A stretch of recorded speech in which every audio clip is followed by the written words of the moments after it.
Hello বন্ধুরা, good morning, জয় জগন্নাথ, রাধে রাধে। কেমন আছেন সবাই? আশা করি সবাই ভালো আছেন, সুস্থ আছেন। আমিও অনেক ভালো আছি। যা গরম পড়েছে তো ওর মধ্যে আর ভিডিও দেওয়া সম্ভব হয় না। এদিকে ভিডিও এডিটিং করা যে গরমে আর বলা যায় না। তো যাই হোক, আজকে আমি আবার একটা নতুন ভিডিও নিয়ে চলে এসেছি। আশা করি এই ভিডিওটা আপনাদেরকে ভালো লেগে থাকবে। আর এখানে দেখো সকালবেলায় গরুগুলো চলে এসছে আমাদের ঘরের সামনে। আমি তো প্রথম ভিডিওতে আপনাদেরকে দেখিয়েছিলাম আমি গরুগুলোকে প্রত্যেক দিন খাবার দিই। তো আজকে সকাল সকাল এই সাদা রঙের গরুটা চলে এসছে। আর ওর প্রচুর জল তেষ্টা পেয়েছিল। আমি দেখি না, বাইরের যে কলটা আমাদের আছে ওই কল থেকে একটু একটু জল পড়ে, মানে ওই কলটা টাইট ধরে না। তাই এই বেচারা গরুটা কী করছিল না, মুখ লাগিয়ে বারবার জল খেতে অনেক চেষ্টা করেছিল। আমাকে তো দেখে আমার মন সামলালো না, তাই জন্য আমি কি করলাম না, রাত্রিবেলার যে বেঁচে রাখা ভাতটা ওইটা একটা গামলায় করে একটু জল দিয়ে গরু বেচারাটাকে দিয়ে দিয়েছি। ও দেখো কত মন আনন্দে খাচ্ছে। আমাকে এদেরকে খাবার দিতে না খুব ভালো লাগে। গরু, কুকুর, যে কোনো পশু জীবজন্তু হোক না, আমাকে এদেরকে খাবার দিতে খুব ভালো লাগে। আর এখানে দেখো এই যে কুকুরটা দেখতে পাচ্ছ তো, এ আমাদের ঘরের সামনে এনি টাইম পাহারা দিতে থাকে। আর এও বেচারা গরমে থাকতে পারছে না, তাই এসে আমাদের ঘরের সামনে ছাওয়া পড়ে, ওখানে শুয়ে আছে। আর এদের জন্য আমি স্পেশালি একটা পেটিতে জল রেখে দিই, যেন এরা যখনই জল তেষ্টা পাবে খেতে পারে। আর গরু হোক, কুকুর হোক, যে কোনো জীবজন্তু হোক, এখানে এরা জল খায়। আমি তো আপনাদেরকেও বলবো আপনারাও ঘরের বাইরে একটু কিছু পাত্রতে এরকম জল রাখেন গরমের দিনের সময়। যা রোদ পড়েছে তো মানুষ তো থাকতে পারছে না, আর এই বেচারাগুলো কীরকম থাকবে বলুন। তো এদিকে দেখো গরুটার খাওয়া হয়ে গেছে। এবার আমি ওই গামলাটা নেওয়ার জন্য বাইরে দাঁড়িয়েছিলাম। আর এখানে দেখো সকাল সকাল রান্নার ঘরে চলে এসেছি আপনাদেরকে দেখানোর জন্য। আজকে ভালো ফ্রেশ ট্যাংরা মাছ আমার বর নিয়ে এসেছিলো, তাই ওইটাকে আজকে রান্না করব। আমি তো কাটতে পারি না, বরমশাই বললো আমি কেটে দিব। আমি বললাম আচ্ছা ঠিক আছে, তুমি কেটে দাও। এদিকে আমি ভাতটাও বসিয়ে দিয়েছি। তার মধ্যে বরমশাই কী করলো না, মাছটাকে খুব সুন্দরভাবে কেটে দিয়েছে। এখানে দেখো মাছের কত সুন্দর ডিম হয়েছে। প্রত্যেকটা মাছের কিন্তু পেট ভর্তি ডিম। আর এই মাছটাকে আজকে আমি রান্না করেছিলাম, খেতে খুব টেস্টি হয়েছিল। মাছটা দেখতে যেরকম, খেতেও সেরকম। আপনারা প্লিজ আমাকে কমেন্ট করে বলবেন যে মাছটা কীরকম পদ্ধতিতে রান্না করলে খেতে ভালো লাগে। আমি তো বেশি কিছু জানি না, তাই আপনারা আমাকে একবার বললে আমি ওরকমই বানিয়ে একবার আপনাদেরকে ভিডিওর মাধ্যমে দেখাবো। তা যাই হোক, এখানে আমি দেখো নুন হলুদ মাছে ভালোভাবে মাখিয়ে দিয়েছি। এবার মাছটাকে ভাজা করব, কিন্তু তার প্রথমে আমি মাছের জন্য কিছু মশলা জোগাড় করে নেব। আর ওই মশলাটা কি কি আছে আপনাদেরকে দেখিয়ে দিচ্ছি। এখানে 3টে পেঁয়াজ, একটু আদা, একটু রসুন, 2টো আলু আর একটা টমেটো। বেশি কিছু মশলা দিয়ে করব না, গরমের সময় বেশি মশলা দিয়ে রান্না ভালো লাগে না, তবু এটাকে হালকা পাতলা একটু ঝোল করব। তাই এখানে আমি মশলাগুলো আগে কেটে নিই, তারপরে আপনাদের সঙ্গে দেখা হচ্ছে। তা এখানে আমি পেঁয়াজগুলো খুব সুন্দরভাবে কুচি কুচি করে কেটে নিয়েছি, সঙ্গে একটা বড় দেখে টমেটো কেটে দিয়েছি, আর একটু আদা, একটু রসুন কেটে রাখা হয়েছে। এটাকে ভালোভাবে মিক্সিতে গ্রাইন্ড করে নেব, তারপরে রান্নাটা বসিয়ে দেব। সবার প্রথমে কড়াতে তেল গরম করে মাছটাকে ভাজা করব। তা আপনারা আমার ভিডিও প্রথম থেকে লাস্ট অবধি দেখতে থাকুন।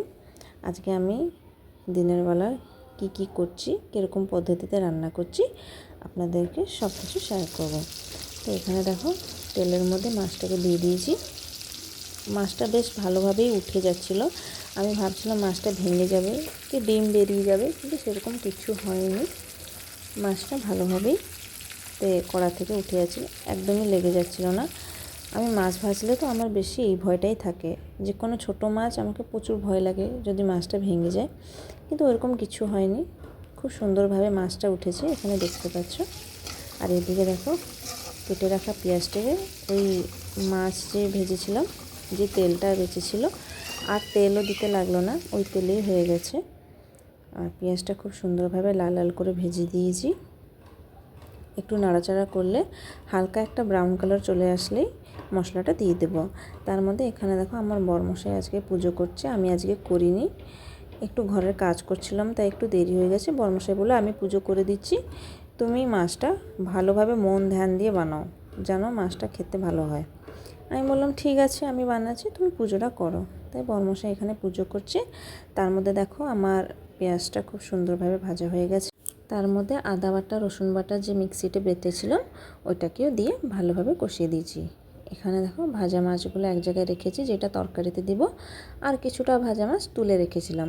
ওইটা আমার মেয়ে ভাতের সঙ্গে ভাজা মাছ খেতে ভালোবাসে, তাই ওর জন্য কিছুটা মাছ তুলে রেখেছিলাম, আর ইচ্ছা হলে আমরাও খাবো। আর এখানে হলুদ গুঁড়ো, লঙ্কা গুঁড়ো, নুন আমি আগে থেকেই দিয়ে দিয়েছি। এখানে ভালোভাবে মিক্স করছিলাম, মশলাটাকে ভালোভাবে কষালাম, কষিয়ে টমেটো দিয়ে দিয়েছিলাম। আর ভালোভাবে মশলার থেকে তেলটা যখন ছেড়ে গেছে, এই যে আলুটাকে ভালোভাবে কেটে রেখেছিলাম যেটা ধুয়ে, ওই আলুটাকেও দিয়ে দিয়েছি। তারপরে এই সবগুলো ভালোভাবে কষিয়ে জল দিয়ে দিয়েছি। তরকারিটা ফোটার পরেই মাছটাকে দিয়ে দিয়েছি। আর খুব সুন্দর কালারও এসছে মাছের তরকারিটা, আর দেখতেও যেরকম খেতেও সেরকম খুব দারুণ হয়েছিল। আজকে তো সত্যি খুব ভালো লেগেছে মাছটা খেতে। প্রত্যেক দিন যতটুকু ভাত খাই, সত্যি কথা বলতে গেলে আজকে একটু বেশি করে ভাত খেয়েছি। এরকম মাছ প্রত্যেক সময় এখানে পাওয়া যায় না। তার মধ্যে দেখো এখানে বরমশাই পুজো কমপ্লিট করে দিয়েছি, আমার ওইদিকে রান্নাও হয়ে গেছে। আমি বলেছিলাম যে তুমি পুজো শেষ করো, আমি রান্নাটা করে নেব, তার মধ্যে তোমাকে খেতে দিয়ে দেবো। আর দেখো যা বাইরে রোদ, তো ঘর থেকে বেরোতে ইচ্ছে করছে না। আর এখানে আমার তরকারিটা ফুটছে, ভাবলাম গরম মশলা একটু দিয়ে দিলে ভালো হয়। তারপর বললাম না, আজকে বেশি কিছু মশলা দিব না বলে বারণ করেছি, তাই বেশি কিছু দেব না, শুধু হলুদ গুঁড়ো, লঙ্কা গুঁড়ো, এইটুকু জিনিস দিয়ে, আর আদা বাটা রসুন বাটা, ব্যাস অতটা দিয়ে মাছের তরকারিটা বানিয়েছিলাম। এখানে তো সবার প্রথমে আমি মেয়ের জন্য খাবারটা বেড়ে দিয়েছি, মেয়েকে আগে দিয়ে তারপরে আমরা দুজনে বসে গেছিলাম খেতে। ও তো বাচ্চা মানুষ, ওর আগে খাবার কাজটা গুছিয়ে নিলেই তারপরে আর কোনো সমস্যা নেই, যত দেরি হোক না কেন আমরা বড়রা খেলে চলবে। তার মধ্যে দেখো খাওয়া দাওয়া কমপ্লিট করে নিয়েছি আমরা। এখানে আমি কিছুদিন আগে কাঁচা আম কেটে শুকোতে দিয়েছিলাম। কিছুদিন মানে গত 5 দিন ধরে আমি আমটাকে কেটে এরকমই রোদে দিচ্ছি। বেশিক্ষণ তো দিতে পারছি না, এই 1-1.5 ঘন্টাই দিই, বেশিক্ষণ দেওয়া যায় না। এখানে তো বানরে প্রচুর আছে, ওদের উৎপাতে তো কোনো জিনিস বাইরে শুকোতে পারি না, এরকম কি জামা কাপড়ও শুকোনো যায় না, সব নিচে ফেলে দেয়, ময়লা করে দেয় এরকমই। আর আমটাকে যে শুকাতে বসি আমাকেও পাশে বসে থাকতে হয় এই গরমের মধ্যে, আর কি বলা যায়। আর আমের সিজনে আমের আচার যদি না করে রাখি তাহলে আম খাবার মতনই লাগে না। দেখবে আমের সিজন চলে যাবে কিন্তু আচারটা থেকে যাবে। তো যাই হোক, এখানে আমি আমটা শুকোতে দিয়েছি, যখন আচার বানাবো ওই রেসিপিটা আপনাদের সঙ্গে অবশ্যই শেয়ার করব। আর আজকে মেঘটা দেখো কত সুন্দর দেখা যাচ্ছে না, দেখতে যেরকম সুন্দর লাগছে সেরকম রোদও প্রচুর পরিমাণে হচ্ছে।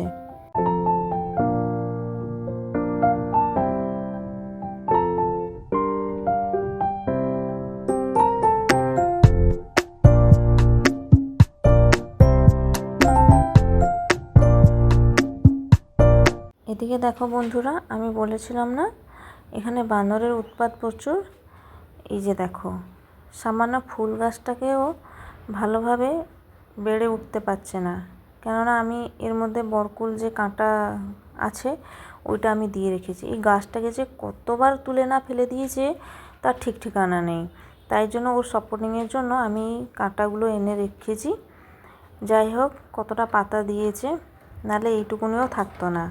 তো এইভাবে দুটো ফুলের গাছ আমি একটু যত্ন দিয়ে রেখেছি, দেখা যাক ফুল হওয়ার পর্যন্ত গাছগুলো ঠিক মতন থাকতে পারে কি না। তবে আজকে ভিডিওটা কেমন লাগলো বন্ধুরা অবশ্যই কমেন্ট করে জানাবেন। যদি ভালো লেগে থাকে তাহলে একটা লাইক করে দিবেন, যারা চ্যানেলে নতুন আছো চ্যানেলটাকে সাবস্ক্রাইব করতে একদম ভুলবে না। তো চলি আবার দেখা হবে একটা নতুন ভিডিওর সাথে। ভালো থেকো, সুস্থ থেকো, জয় জগন্নাথ, রাধে রাধে।